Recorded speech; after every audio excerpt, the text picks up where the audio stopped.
Eh ben, bonjour à tous. Aujourd'hui, on va parler d'un sujet qui est très important, surtout quand on se lance, qui est comment protéger son idée de start-up. Énormément de start-up, tiennent beaucoup à leur idée et veulent le protéger, la protéger au maximum possible. Et du coup, aujourd'hui, on va voir, avec, Jean Jodot qui est avocat chez EY, comment protéger le mieux possible son idée, quels sont les différents axes pour le faire. Salut Grégory, merci pour cet entretien et voilà, on va rentrer dans le vif du sujet. Ben, merci à toi, hein. Du coup, la première grande question, c'est: est-ce qu'une idée ou un concept, c'est protégeable? Alors, évidemment, c'est une question qui est vraiment systématique quand on accompagne des jeunes projets, des startups, des projets innovants. Euh, Ça part toujours d'une idée, évidemment. Et la plupart du temps, on pense, à juste titre d'ailleurs, hein, que notre idée est vraiment disruptive et vraiment innovante. Et donc, c'est un peu notre bébé, hein, c'est ce qui émane directement de notre intelligence, de notre cerveau, et on a envie d'y croire, on a envie de lui donner une chance, et donc c'est notre idée, hein, par définition.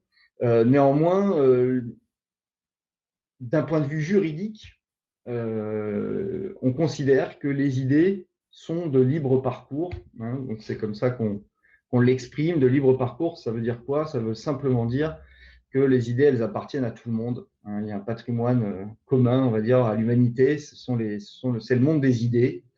Et ce monde des idées, on ne peut pas se l'approprier. Il appartient à tout le monde. Et donc, ce qu'on pensait être notre bébé, notre création, eh bien, quelque part, il n'est pas protégeable. Alors, on tempère ça? On va le voir, on va le développer un peu après, mais effectivement, c'est de partir d'une idée et d'en faire quelque chose de concret. Pour reprendre un peu une métaphore philosophique, si on prend la caverne des idées de Platon, hein, on a le monde des idées qui appartient à tout le monde. La concrétisation, la matérialisation, la projection de ces idées sont quant à elles d'une infinité variété et sont protégeables en tant qu'elles sont matérialisées. Un très bon avocat et philosophe en plus, c'est alors, OK, super. Et du coup, donc tu as commencé à donner cet élément de réponse, hein, mais donc il y a l'idée qui est non concrète, non concret, et puis il y a le support qui est concret. Et donc, c'est quoi la différence en termes de protection entre les deux? Voilà, comme je viens de dire, l'idée, elle n'est pas concrète. Donc, c'est notre univers intellectuel. Le droit s'y intéresse pas. Il s'intéresse au support, il s'intéresse au tangible, au concret. Et donc à sa matérialisation, et ça peut être beaucoup de choses. Je vais avoir l'idée de peindre une marine, donc un bateau en pleine tempête, et ça a été fait des milliers de fois. Et donc, ce qui va être protégé, c'est pas cette idée de bateau en pleine tempête, ça va être comment est-ce que je vais le peindre, le choix de mes couleurs, le choix des motifs, le choix des formes, etc. Et ça va être là que je vais imprimer ma personnalité et que je vais donner vie à cette idée. Donc c'est simple pour une œuvre d'art, mais il y a d'autres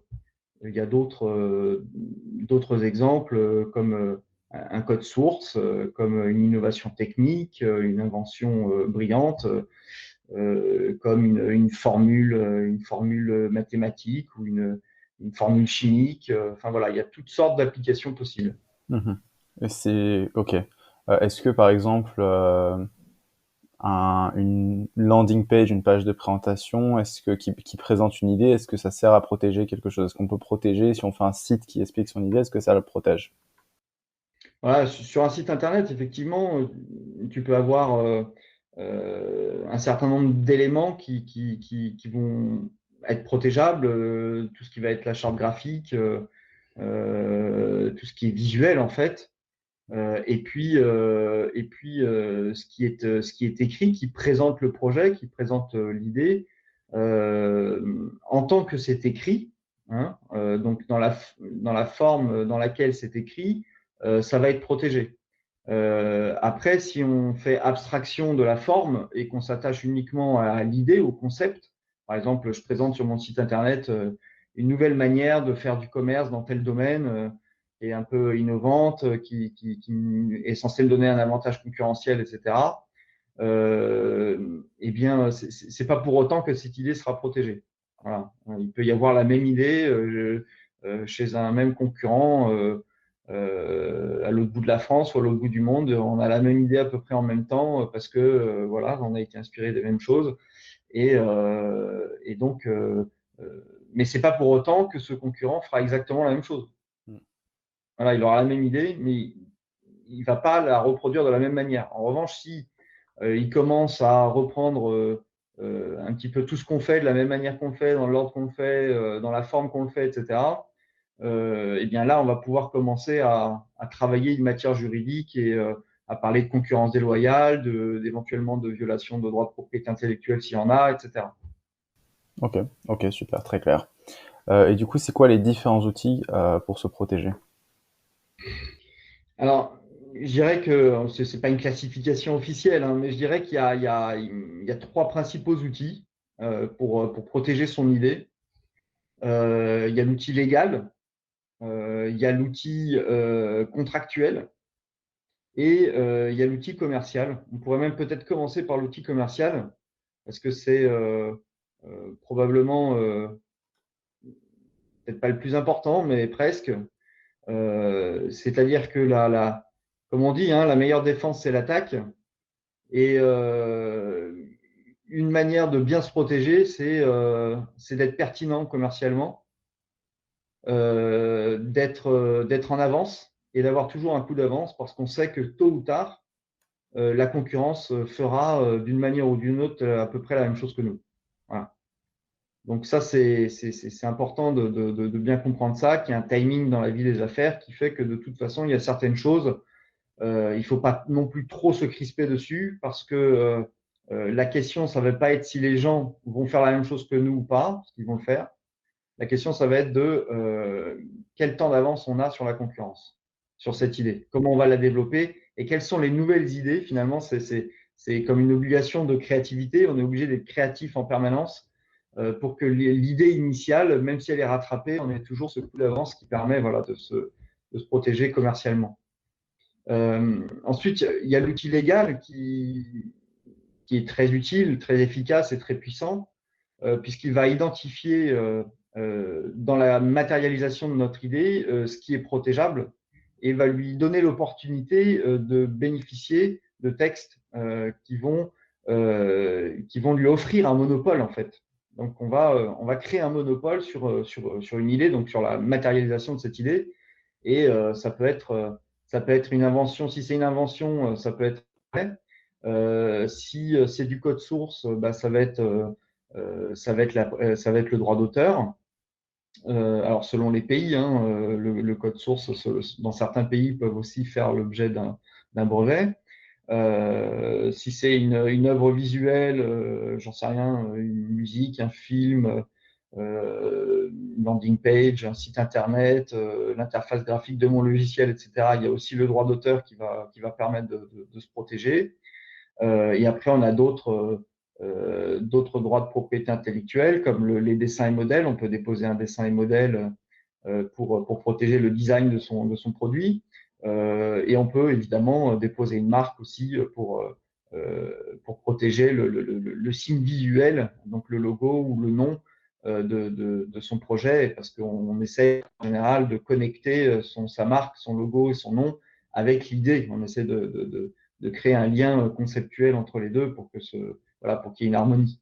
Mhm. Donc l'outil légal est, voilà, est très puissant. On pourra faire des vidéos plus longues sur chacun, parce que chacun, évidemment, de ces objets, que ce soit le brevet, les marques, le droit d'auteur, etc., c'est des sujets très vastes, parfois très complexes. Mais voilà, il faut le savoir que la plupart du temps, quand on a une idée, le premier axe, ça va être de se demander qu'est-ce que je protège. Voilà. De se poser la bonne question. Qu'est-ce que j'ai envie de protéger? OK, mon idée, aussi géniale soit-elle, ça ne suffira pas. Comment est-ce que je le concrétise pour en faire un objet précis et protégeable par la loi? OK? Et il y a l'outil contractuel, parce que le problème, c'est que la loi, elle permet de protéger des objets très identifiés, hein, donc on a dit marque, brevet, droit d'auteur, etc. Euh, euh, mais parfois, notre idée euh, se matérialise dans un savoir-faire, dans un ensemble de connaissances, dans un ensemble de méthodes, un ensemble de concepts qui ne sont pas directement protégeables par la loi, donc par un titre de propriété intellectuelle ou autre. Donc comment faire?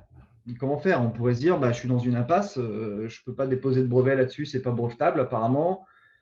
Je ne peux pas bénéficier d'un droit d'auteur parce qu'il n'y a pas les conditions qui sont remplies. Comment est-ce que je vais faire pour protéger le cœur de mon activité commerciale, ce savoir-faire que j'ai établi parfois sur plusieurs années, que j'ai construit sur plusieurs années, qui relève de mon expérience, de mon travail, de mon réseau, etc. Et donc ça, évidemment, c'est beaucoup plus compliqué à protéger. Et la première manière de le protéger,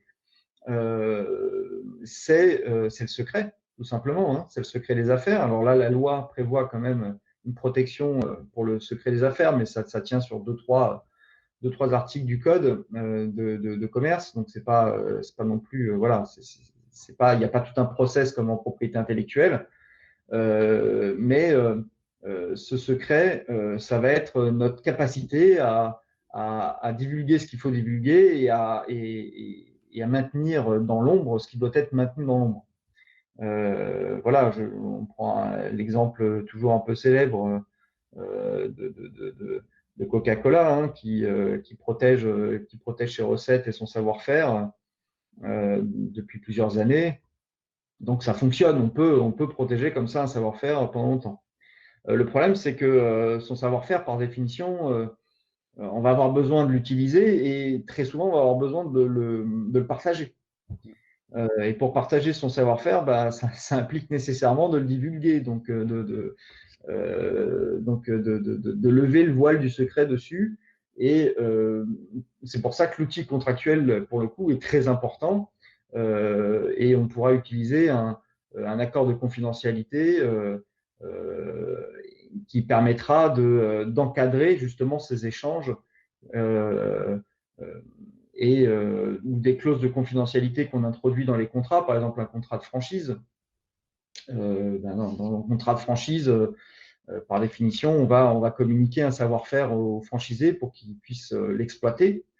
Et donc, on va lui apporter de la documentation, de la formation, donc toutes sortes d'éléments qui vont constituer un savoir-faire bien délimité, bien précis, que le contrat arrive à bien identifier. Et on prévoit une clause de confidentialité, éventuellement une clause d'exclusivité, une clause de non-concurrence, etc.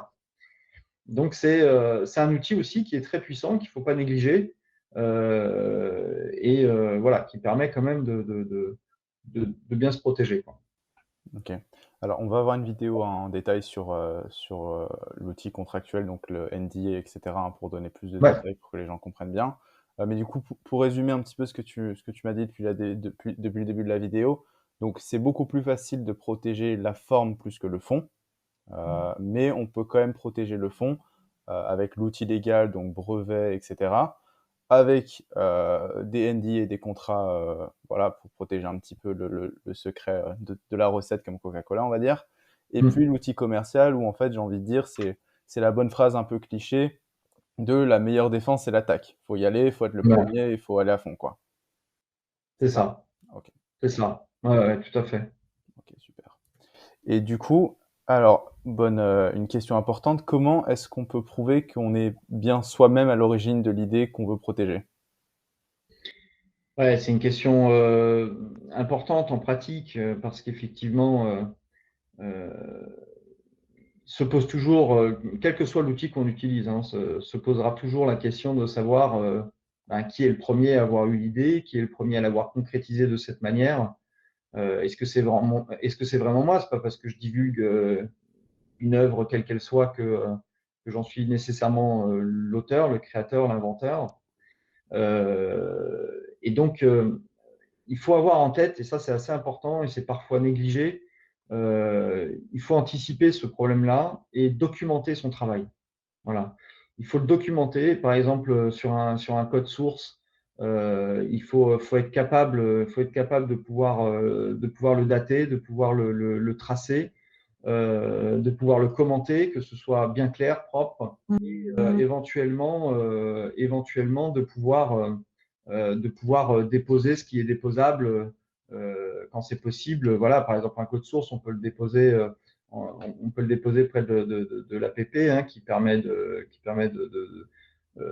je dirais, de protéger son code source et de le dater à un instant T. Il y a un peu la même chose avec l'enveloppe solo auprès de l'INPI qui permet aussi d'envoyer du texte, des images, des schémas, etc., qu'on veut pouvoir protéger, qu'on veut pouvoir dater. Parce que c'est essentiellement ça, c'est se ménager en fait dès le début, dès qu'on commence à créer, dès qu'on commence à travailler sur son projet, à le documenter, à l'écrire.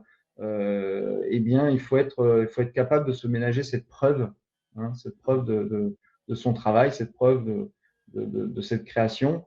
Il ne faut pas attendre que ce soit divulgué, qu'on soit exposé. Donc, c'est vraiment, il faut vraiment être très prophylactique là-dessus et pas se dire on verra plus tard. Non, faut essayer dès le départ de bien identifier ce qu'on a envie de créer, de ce qu'on a envie de protéger et au fur et à mesure d'essayer de, se, de se conserver les preuves et les dates de notre travail, quoi. Ok, ok, super clair.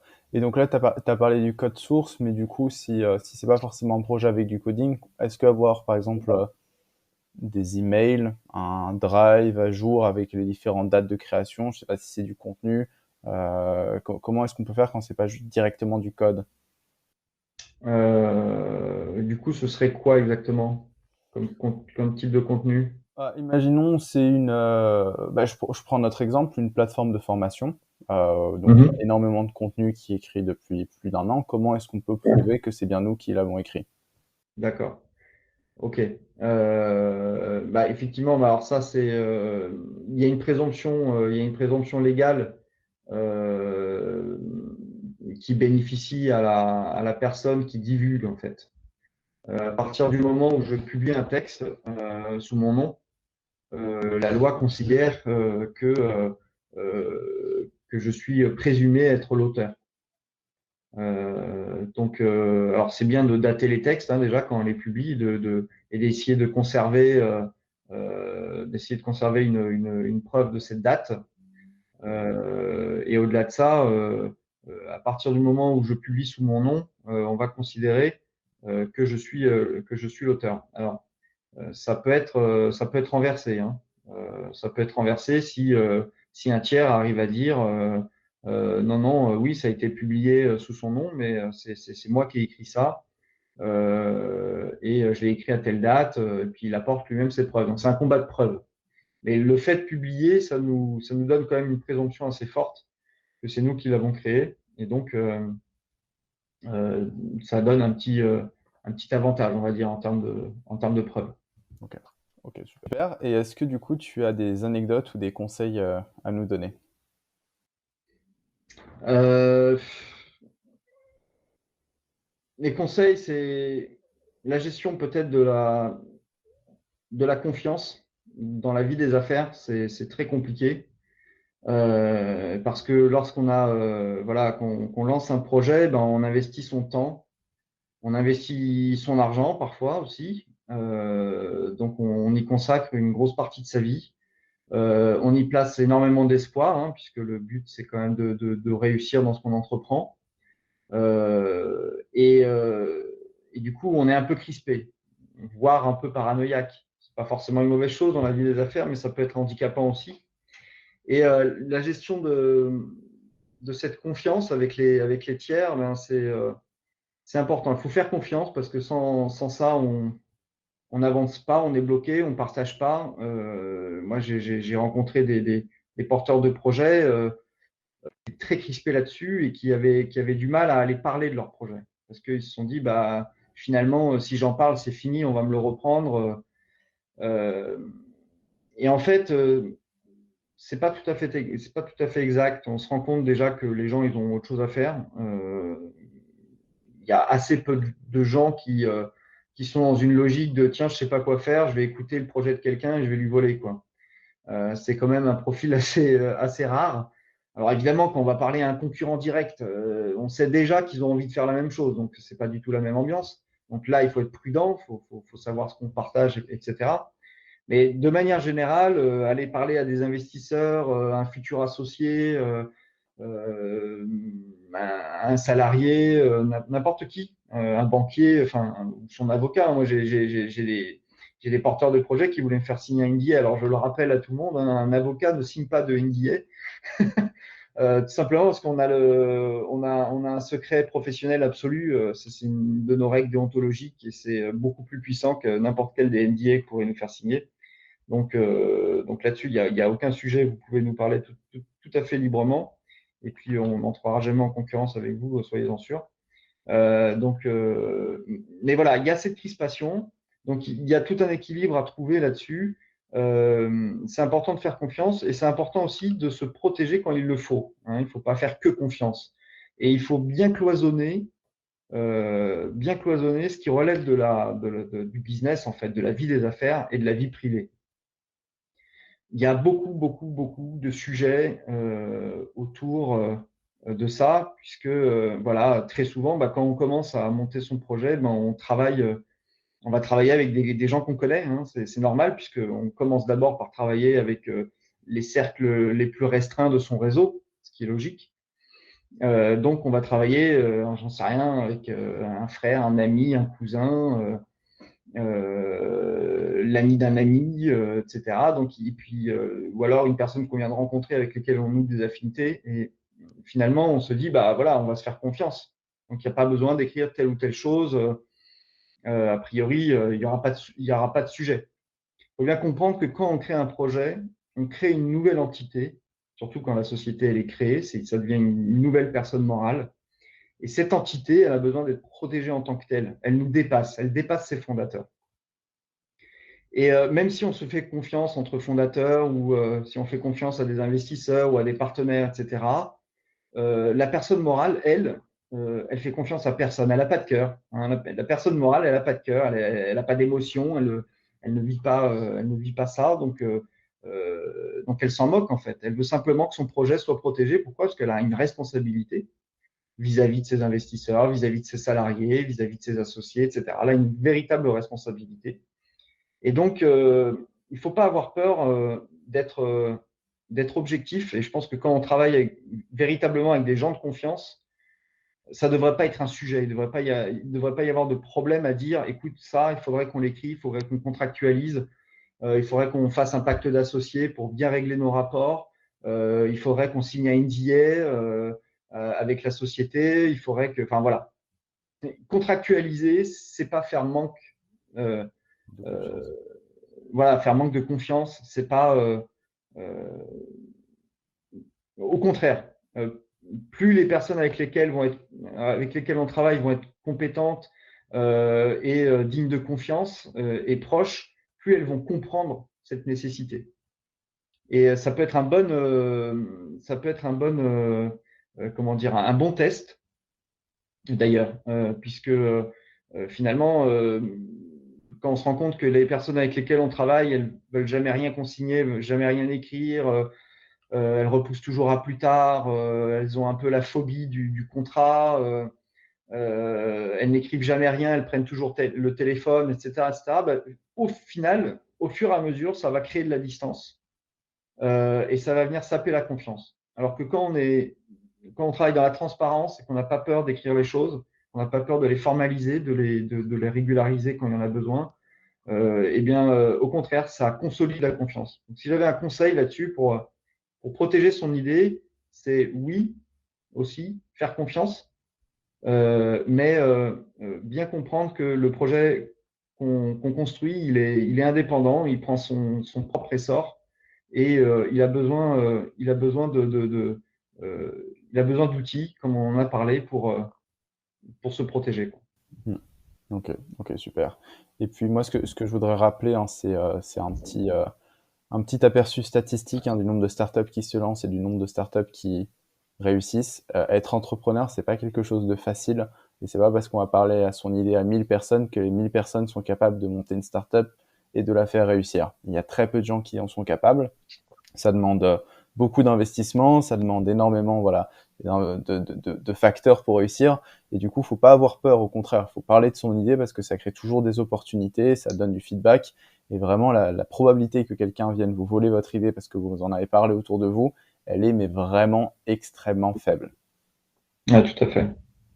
Voilà. En tout cas, ben, merci beaucoup pour ces bons conseils.